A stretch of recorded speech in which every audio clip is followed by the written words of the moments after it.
A romance scam occurs when a criminal creates a fake profile and feigns romantic interest in another online user, either through a dating app or website, an online chat room, or a social media platform, to create a feeling of intimate trust with the intention of scamming the victim out of money. Romance scams can happen to persons of any gender and can be devastating both financially and emotionally. One such person is Peter. He has been the victim of multiple romance scams and hopes his mistakes can deter others from doing the same.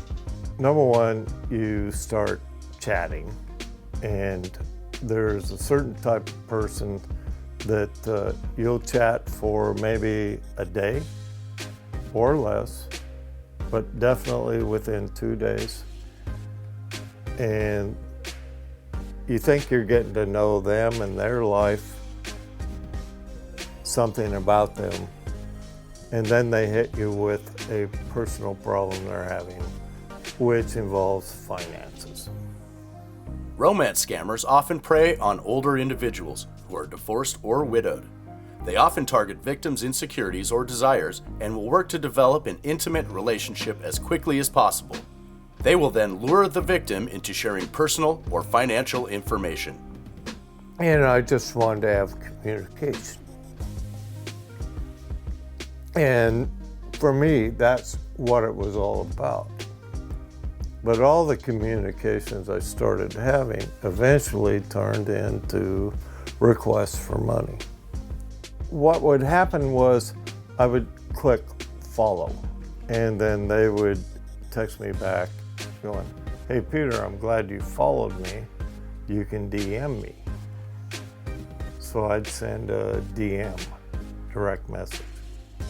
But they would be friendly and they go, "Hey, do you have WhatsApp or some other app because they told me they wanted to communicate over a different forum. They're in love." I go, "But if you want to come see me, you're welcome." And they say, "Well, I don't have gas, or I do not have plane fare." And when I found on the first one, and I found out she didn't live in Las Vegas, she lived in New Mexico. If you meet someone online asking you for money, no matter how convincing the reason, it's likely you're being scammed. I've heard every story that these ladies could tell about their hardships, about their needs, about the fact that they fell in love with a guy they have no idea who I am.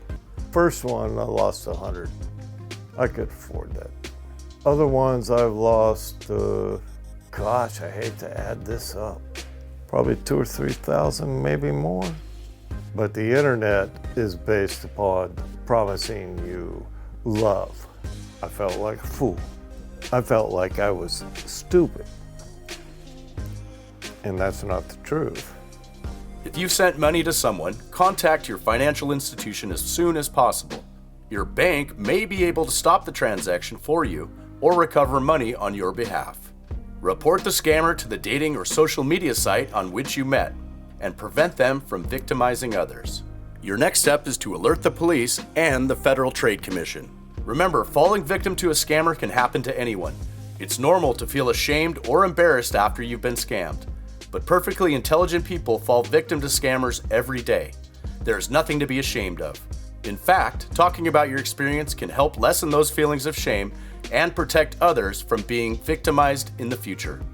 That's what I want to try and tell people, that you don't have to do it because you're going to get nothing from it.